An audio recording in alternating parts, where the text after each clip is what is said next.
खुशी है कि आप आज उस पद पर बैठे हैं। मैं अपनी तरफ से, समाजवादी पार्टी की तरफ से और जितने भी हमारे विपक्ष के नेता हैं उनकी तरफ से मैं आपको बहुत बहुत बधाई और बहुत बहुत मुबारकबाद देना चाहता हूँ। नेता सदन ने बहुत सी चीज़ें विस्तार से आप रखी हैं, मैं अपने आप को भी उससे संबद्ध करता हूँ। और वहीं ये लोकतंत्र को मजबूत बनाने के लिए जो परंपरा चली है, हालांकि नेता सदन ने कहा कि आपके नाम पे तो पहले से ही महान जुड़ा है, लेकिन जो इस पद से परंपरा जुड़ी हुई है और जो स्पीकर कोई बनना नहीं चाहता था,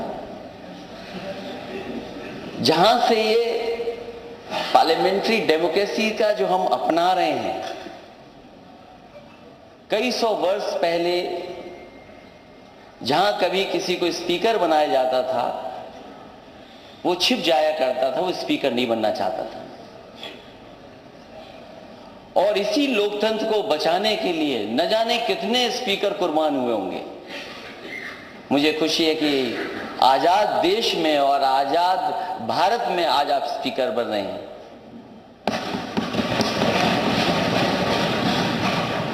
स्पीकर जब छिप जाता था लोग घसीट करके लाते थे, कोई स्पीकर नहीं बनना चाहता था। मैं तो बधाई दूंगा आपको, शुभकामनाएं दूंगा कि आप छिपे नहीं और हमें और नेता सदन को ढूंढने की जरूरत नहीं पड़ी, आप सामने दिखाई दे गए हमें। और कहीं वो जमाना होता तो शायद आप उस छिप जाते। इसलिए अध्यक्ष महोदय, जहां मैं बधाई देता हूं, वहीं आपकी जिम्मेदारी बहुत बड़ी है। समय समय पे आपके संरक्षण की जरूरत होगी हमें। आप सब सम्मति से अध्यक्ष बने हैं और ये लोकतंत्र की परंपराएं रही हैं कि सब सम्मति से ही अध्यक्ष चुना जाता है। मुझे खुशी है कि उस पद पर आप बैठे, उस पद को शोभित कर रहे हैं जहां पर हमारे राजर्षि पुरुषोत्तम दास टंडन जी रहे, नफीसुल हसन कभी रहे, आत्माराम गोविंद खेड़ से लेकर के बाबू बनारसी दास, न्याज हसन आदि कई महान विभूतियों ने इस आसन पर बैठ करके अपनी निष्पक्षता और न्याय प्रियता से स्वस्थ लोकतंत्र परंपराओं का निर्वहन करते हुए संसदीय इतिहास कायम किया है। जहां आप लगातार एक क्षेत्र से जीत करके आए, ऐसे बहुत सारे कम लोग होते हैं जो लगातार एक क्षेत्र में जीतते रहे। स्वाभाविक है वही सदस्य जीतता है जो जनता के बीच में लोकप्रिय हो, जनता का उससे प्यार हो। और आप जरूर उस जनता के बीच में घुल मिल ऐसे गए होंगे जिसकी वजह से जनता ने कभी किसी दूसरे दल के प्रत्याशी के लिए नहीं देखा और आपको लगातार जिताया। 18वीं विधानसभा में आप भारी बहुमत से जीत करके आए और ऐसे सदस्य जिनको हम पाकर के खुश हैं, जिनका बहुत बड़ा अनुभव रहा है।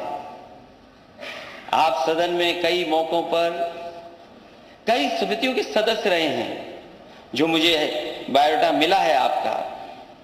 इस सदन की याचिका समिति के, विधान पुस्तकालय समिति के सदस्य रहे आप, संसदीय शोध संदर्भ एवं अध्ययन समिति में रहे, प्रतिनिधित्व विधायन समिति में रहे आप, लोक लेखा समिति, प्राकलन समिति, नियम समिति, प्रश्न एवं संदर्भ समिति के साथ साथ उत्तर प्रदेश सरकार में राज्य मंत्री और मंत्री पद पर रहते हुए आवास एवं नगर विकास एवं औद्योगिक विकास विभागों का आपने अच्छा अनुभव किया।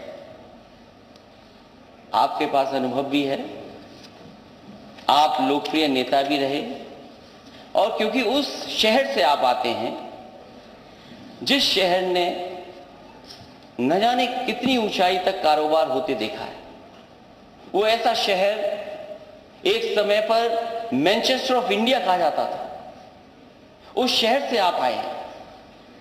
और मुझे उम्मीद है कि जब कभी भी हम लोग सवाल उठाएंगे, आप अपनी ड्यूटी निभाते हुए, क्योंकि बहुत बड़ी जिम्मेदारी स्पीकर की ड्यूटी है, जिम्मेदारी बड़ी है, क्योंकि उन्हें हम सदस्यों के राइट्स को प्रोटेक्ट भी करना है।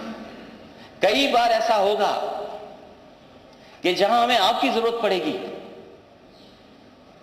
और बिना आपके स्वस्थ लोकतंत्र नहीं चल सकता। हालांकि आप राइट साइड से आए हैं, लेकिन ध्यान आपको लेफ्ट में रखना है। अब आपको उन्होंने छोड़ दिया है, मुझे उम्मीद है निष्पक्ष हैं आप, और आपको अब छोड़ दिया उस स्थान पर बैठा करके। आप राइट की तरफ नहीं देखेंगे,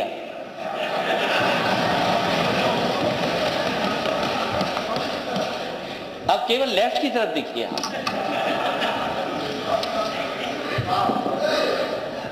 और ये हाउस के वो रेफरी हैं, आप हाउस के वो रेफरी बनेंगे आप कि कभी गेम का हिस्सा मत बन जाना, क्योंकि आप राइट से आए। क्योंकि ये समय उस बात का नहीं है कि नेता सदन ने जो कोरोना पे बात कही है, वो समय आएगा तो मैं कोरोना पे भी बात करूंगा। क्योंकि उस शहर से आप आए हैं जिस शहर ने कोरोना देखा था। और कैसा कोरोना देखा था? उस शहर के सेविंग अकाउंट बता सकते हैं कि अगर देश में सेविंग अकाउंट से पैसा कहीं अगर सबसे ज्यादा निकाला गया था तो वो कानपुर शहर था, आपका शहर था। इसलिए वो बहस का समय नहीं है अभी तो केवल हम इतना कहना चाहते हैं विपक्ष के होने के नाते कि समय समय पर आपके संरक्षण की जरूरत पड़ेगी, और जितना आप विपक्ष को मौका देंगे उतना लोकतंत्र मजबूत होगा। जितना विपक्ष बोलेगा और जितना सवाल विपक्ष उठाएगा, क्योंकि कई बार ऐसा होगा, और क्योंकि मैं भी वहां पर बैठ करके काम किया हूं, कि मंत्री बड़े तैयारी के साथ आते हैं, और कई बार आप सदस्य रहे हैं, आपने भी ऐसे ऐसे सवाल पूछे हैं, वो हमारे मंत्री कई बार जवाब नहीं दे पाते थे, मुझे खड़ा होना पड़ता था। इसलिए वो अनुभव आपके पास है, उस समय आपके संरक्षण की जरूरत पड़ेगी, क्योंकि आज इलेक्टेड गवर्नमेंट के आप स्पीकर हैं।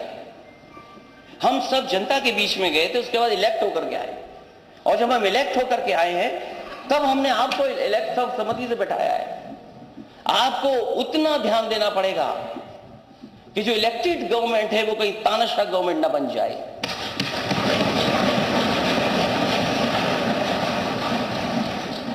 इसलिए जहां आप लगभग 35 देशों में घूम करके आए, ये बात तो मुझे पहले पता होनी चाहिए थी अध्यक्ष महोदय, ये बात तो मुझे पहले जानकारी करनी थी। आपने प्रयास नहीं किया ना।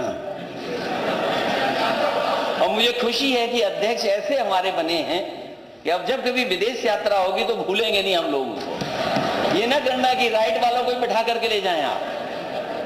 हालांकि राइट में कुछ ऐसे सदस्य हैं वो विदेश नहीं जाना चाहते, और सही बात है तो सही बात है, वो विदेश नहीं जाना चाहते। और ये बात मैं इसलिए कह रहा हूं अध्यक्ष महोदय, उनका नाम मालूम हो तो बताइए, शुरू से आसानी हो जाएगी। आवाज मैं बात को आगे नहीं बढ़ाऊंगा अध्यक्ष महोदय। मैं इस बात को इसलिए कह रहा हूं कि विदेश जाने का कुछ लाभ भी है। मैं उन लाभों की बात नहीं कर रहा हूं जो कभी कभी कुछ लोग उठाते हैं सवाल। ये जो एक्सप्रेस वे की बात नेता सदन कह रहे थे, मैं यकीन से अध्यक्ष जी कह सकता हूं, अगर मैं विदेश नहीं गया होता तो शायद देश का सबसे अच्छा एक्सप्रेस वे नहीं बना पाता, और मैं अगर विदेश नहीं गया होता तो शायद आपके शहर को भी मैं मेट्रो नहीं दे पाता। और जब मैंने विदेश की बड़ी बड़ी इमारतें देखी, आज तो हम ये जो इमारत जिसमें बैठी है ब्रिटिश जमाने की है, ये हमारी आपकी नहीं बनाई हुई है, किस जमाने में बनी थी। और मुझे खुशी है इस बात की कि चाहे हमने ब्रिटिश परंपरा को निभाया हो, आप छिपे नहीं हो, हमने घसीटना नहीं पड़ा हो, लेकिन नेता सदन जिस बिल्डिंग में बैठते हैं वो आजाद भारत में समाजवादियों की बनाई हुई है। अभी मैं उस बहस में नहीं जाना चाहता हूं कि टेबल बड़ी बजाई गई थी कि 3 लाख जाने कितना 1000 करोड़ की सहमति हुई है। अध्यक्ष जी, आप उस पद पर हैं, हम आपसे बहस नहीं करेंगे, क्योंकि सच्चाई आप भी जानते हो, सच्चाई मैं भी जानता हूं। और जो सदस्य बोल रहे हैं, अध्यक्ष जी इनको कमरे में आकर बुला करके बता देना। अध्यक्ष महोदय, जो माननीय सदस्य बोल रहे हैं, मैं आपसे कहूंगा कि अपने कमरे में बुला करके उन्हें दिखा दीजिए, तो शायद मेरी बात का यकीन न माने, आपकी बात का यकीन मान जाएंगे। मैं इन्हीं शब्दों के साथ मुझे खुशी है इस बात की कि एक बहुत अनुभवी व्यक्ति और एक ऐसे अध्यक्ष का मुझे बधाई और धन्यवाद देने का मौका मिला है जो समय और आज की परिस्थितियों को समझते हैं। वो जानते हैं हम दुनिया में कहाँ खड़े हैं, वो जानते हैं कि हमें कितने कठिन रास्ते आगे तय करने हैं। जिस प्रदेश में और जिस प्रदेश ने इतने प्रधानमंत्री दिए, उस प्रदेश का नौजवान अगर फांसी पर लटक जाए क्योंकि वो अपना कैरियर नहीं बना पाया, शायद उससे बड़ा दुख नहीं हो सकता। आज ही जब हम आपका स्वागत कर रहे हैं, मुझे दुख है इस बात का। जब मैंने व्हाट्सएप खोला, अखबारों को मैंने देखा, तो मुझे वही तस्वीर नजर आई कि एक नौजवान को नौकरी नहीं मिली, इसलिए वो फांसी के फंदे पर लटक गया। और जब कल मैं शपथ ले रहा था, शपथ लेकर के अध्यक्ष जी मैं जब वापस गया हूं, तो मैंने देखा कि पेट्रोल पंप पर लूट करके एक गोली मार करके छीन करके ले गए। हमें और आपको, सबको, पूरे सदन को मिलकर के जहां लोकतंत्र को मजबूत करना है, वहीं हमारी जिम्मेदारी ये बनती है, अध्यक्ष महोदय, आपके दिशा निर्देश में उत्तर प्रदेश कैसे खुशहाली और तरक्की के रास्ते पे जाए। मैं आपको बधाई देता हूं, मुबारकबाद देता हूं। एक ऐसे अध्यक्ष को पाया है जो हंसमुख है, जो हम जैसा ही हंसता है। मुझे इस बात की मैं बहुत बहुत धन्यवाद देता हूं। माननीय नेता अपना दल सोनेलाल श्री राम निवास शर्मा जी।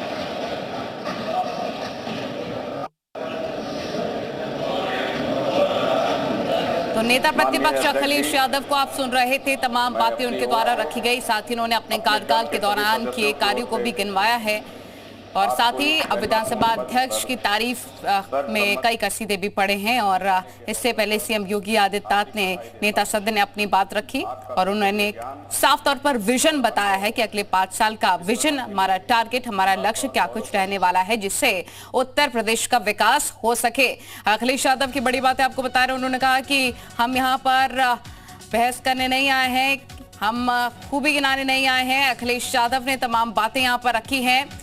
आप राइट साइड से आए हैं लेकिन आपको लेफ्ट की तरफ ध्यान देना होगा, ये उन्होंने विधानसभा अध्यक्ष की तरफ देखकर कहा। उन्होंने कहा कि आप हाउस के रेफरी हैं लेकिन आप खेल में मत घुस जाएगा। और साथ ही उन्होंने स्वस्थ लोकतंत्र रखने के लिए विपक्ष अपनी बात रख सके, इसके लिए भी अपनी बातें उन्होंने रखी हैं और कहा है कि चयनित सरकार तानाशाह न बन जाए, ये जिम्मेदारी है विधानसभा अध्यक्ष की। और हर कोई अब बधाई देता हुआ उनको नजर आ रहा है, विधानसभा अध्यक्ष को। इससे पहले आप देखिए, अखिलेश यादव की तरफ से तमाम बातें रखी गई। इससे पहले सीएम योगी आदित्यनाथ ने अपनी बात रखी। अखिलेश यादव की बड़ी बातें आपको बता रहे हैं। आप हाउस के रेफरी हैं, समय समय पर आपकी हमें जरूरत पड़ेगी, आप विपक्ष को बोलने का मौका दीजिएगा, ये भी अखिलेश यादव ने कहा। स्वस्थ लोकतंत्र होगा जितना आप विपक्ष को बोलने का मौका देंगे, ये भी अखिलेश यादव ने कहा। इससे पहले सीएम योगी आदित्यनाथ ने कोरोना काल में और जो भी पिछले कार्यकाल में कार्य किए गए हैं उसके बारे में भी बातें रखी हैं सामने। इसके साथ उन्होंने आने वाले 5 सालों का लक्ष्य भी रखा है, टारगेट भी रखा है। अजीत जी मीडिया रिपोर्टर तमाम जानकारी के साथ विधानसभा से हमारे साथ लाइव जुड़ गए हैं। अजीत, हमने सीएम योगी आदित्यनाथ को सुना, हमने नेता प्रतिपक्ष अखिलेश यादव को भी सुना और हर कोई विधानसभा अध्यक्ष को बधाई देता हुआ यहाँ पर नजर आ रहा है, लेकिन अखिलेश यादव की बातें साफ तौर पर समझ आ रही थी कि क्या वो कहना चाह रहे थे। अपने कार्यकाल की खूबियां भी साथ ही उन्होंने गिनवा दी। देखिए बिल्कुल नहीं, जब मुख्यमंत्री योगी आदित्यनाथ बोल रहे थे तो उन्होंने कहा कि पिछले 5 साल में हमने नेतृत्व किया, अच्छे से इस सदन को चलाया और अब आगे इसको और अच्छे से चलाएंगे। सतीश महाना को उन्होंने कहा कि वो अच्छे नेता हैं, औद्योगिक विकास उनके पास था, 3,60,000 करोड़ का निवेश आया। लेकिन जब अखिलेश यादव की बारी आई नेता प्रतिपक्ष की, तो उन्होंने पहले कहा कि हम आपको बधाई देते हैं, 35 बार आप विदेश गए और बहुत अच्छी, मैं पहले नहीं जान पाया। तो सतीश महाना ने कहा कि आपने प्रयास नहीं किया जानने का। तो उन्होंने कहा कि इस बार आप सदन में और आपके छाया की, आपकी छत्र छाया की जरूरत हमें पड़ेगी, क्योंकि हम विपक्ष में। और सबसे बड़ी बात उन्होंने कही कि जो राइट में बैठे हैं वहां मैं भी बैठा रहा हूं, मैंने भी सदन चलाया, 5 साल तक मुख्यमंत्री रहा हूं, लेकिन अब मैं लेफ्ट में बैठा हूं। तो आप राइट को ही मत ले जाइएगा विदेश, लेफ्ट वालों का भी ध्यान रखिएगा, क्योंकि लेफ्ट वालों को आपकी जरूरत होगी। हालांकि आप राइट साइड से आए, लेकिन लेफ्ट का आपको ध्यान रखना होगा। तो कटाक्ष भी किया और मुस्कुराते रहे। अखिलेश ने बहुत सौम्य तरीके से विधानसभा के अंदर संबोधन किया। एक बात काफी देखने को यहाँ पर अजीत मिली है कि जब सीएम योगी आदित्यनाथ बोल रहे थे तब हर कोई गंभीर होकर सुन रहा था, लेकिन जब अखिलेश यादव नेता प्रतिपक्ष बोल रहे थे तो वहां पर ठहाके लग रहे थे। देखिए बिल्कुल, क्योंकि अखिलेश यादव जिस लहजे में बोल रहे थे, लोगों का ठहाका लगाना बिल्कुल एक तरीके से कहा जाए कि जायज था, क्योंकि वो इस तरह से कटाक्ष कर रहे थे। कभी कह रहे थे कि विदेश हमको भी ले चलिएगा, और आप राइट साइड यानी जिधर सत्ता पक्ष बैठता है विधानसभा में, उससे विधानसभा अध्यक्ष की कुर्सी से राइट में होता है, और जिधर विपक्ष बैठता है और कुर्सी के लेफ्ट में होता है। तो वही बार बार वो कह रहे थे कि आप राइट साइड पे ध्यान मत दीजिएगा, आप खुद राइट साइड से आए हैं तो लेफ्ट साइड वालों को ध्यान दीजिएगा, विदेश चलिएगा तो हमें भी ले चलिएगा, उसका अनुभव आएगा। जिस बिल्डिंग में बैठे हैं ये अंग्रेजों के जमाने की बनी, ना हमने बनाया ना आपने बनाया। तो इस तरह के कई शब्दों का उन्होंने इस्तेमाल किया, जिसको लेकर समाजवादी पार्टी पीठ थपथपा रही थी। तो मुख्यमंत्री योगी आदित्यनाथ लगातार मुस्कुराते नजर आए। सुरेश खन्ना, केशव प्रसाद मौर्य जो डिप्टी सीएम है, ब्रजेश पाठक, वो लोग भी हंस रहे थे। तो सदन का माहौल थोड़ा खुशनुमा हो गया था, अच्छे से सदन चल रहा था। यही बात बार बार हम कह रहे थे, क्या इस बार जब नेता सदन अखिलेश यादव होंगे, नेता विपक्ष माफ कीजिएगा, तो सदन अच्छे से चलेगा या फिर तकरार होगा। लेकिन आज का सदन देख के ये लग रहा है कि मुद्दों पर बात होगी। आने वाले समय में जो जनता से जुड़े मुद्दे हैं, जो जनता के हित की बात है, उस पर बात होगी। तो अब दोनों ही नेता सदन में बोल चुके हैं और धीरे धीरे अब इसके बाद सतीश महाना, चूंकि आपने देखा खुशी का माहौल अखिलेश यादव के बयान के दौरान, बातों के दौरान देखने को मिला। अजीत, वहीं पर सीएम योगी आदित्यनाथ की बात करें तो उन्होंने एक टारगेट फिक्स कर दिया, अगले 5 साल का लक्ष्य भी बता दिया उन्होंने। देखिए बिल्कुल, जिस दिन भारतीय जनता पार्टी चुनाव जीत कर आई थी, उसके बाद शपथ हुआ 25 मार्च को, और पहली जब कैबिनेट हुई थी उन्होंने अपने सभी मंत्रिपरिषद के सदस्यों को टारगेट दे दिया था और उन्होंने एक रूपरेखा तैयार कर दी, अफसरों की मीटिंग करके एक रोड मैप ले लिया। और आज विधानसभा में भी उन्होंने यही बात कही कि हम पिछले 5 साल जो चलाए थे उससे बेहतर अगला 5 साल चलाएंगे। 3,60,000 करोड़ का निवेश है, इसको और आगे बढ़ाएंगे। तो कहीं ना कहीं मनसा वो जाहिर है, मनसा साफ है, क्योंकि आपने मंत्रिमंडल देखा होगा, मंत्रिमंडल के विभाग देखे होंगे। तो योगी आदित्यनाथ की एक तरफा चली है। तो अब उत्तर प्रदेश की जो विकास की रफ्तार है, जो विकास की गति, उसे और तेज बढ़ाना है। तो अब नेता पक्ष का भी और नेता विपक्ष का दोनों की मंशा साफ है। अभी जब विधानसभा सत्र चलेगा नलिनी, तब देखना होगा कि क्या, जब पहले राज्यपाल का भाषण होता था, गोले फेंके जाते थे, बेल में धरना प्रदर्शन होता था, क्या वो दिखाई देगा, या फिर नियम 51 के तहत सवाल पूछे जाएंगे। और एक जो लोकतंत्र का उत्सव होता है, जो लोकतंत्र की एक मर्यादा होती है, उसके मुताबिक सवाल जवाब होंगे, और जो विपक्ष है वो सवाल पूछेगा और जो पक्ष है वो जवाब देगा। अखिलेश यादव ने कहा कि मैं रहने वाला अजीत, आज जिस तरह की तस्वीरें हमने देखी, जो भी कुछ सुना, ऐसा ही उम्मीद है कि आगे जब सत्र की कार्रवाई चले तो ऐसा ही माहौल देखने को मिले, खुशनुमा। आपके